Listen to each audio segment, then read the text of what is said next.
How does construction work? First, to access the construction menu, click the construction button in the top left corner. From here we can see there are three types of constructions. The first are state buildings. This type includes infrastructure, anti-air, air bases, and radar stations.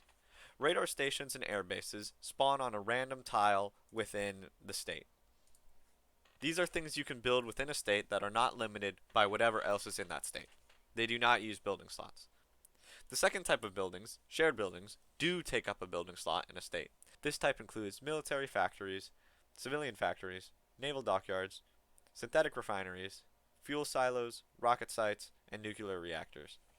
The eighth button allows you to convert civilian factories to military factories and vice versa. The third type of buildings are province buildings. Buildings that are built on individual provinces. This category includes naval bases, forts, coastal forts, supply hubs, and railroads. But what are consumer goods? A portion of your civilian factories are allocated for consumer goods and cannot be used for construction.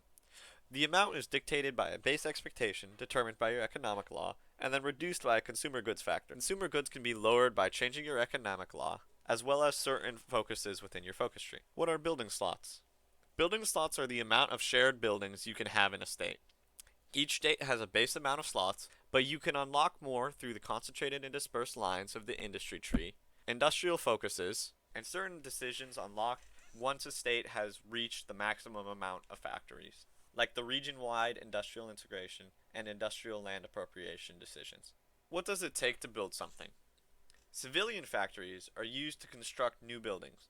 Each factory contributes 5 IC or industrial cost daily, and a max of 15 factories can be assigned to one line of construction. This amount is then multiplied by an infrastructure modifier and a construction speed modifier to get the total daily IC. Hovering over the line also shows you when the building will be completed at the current rate.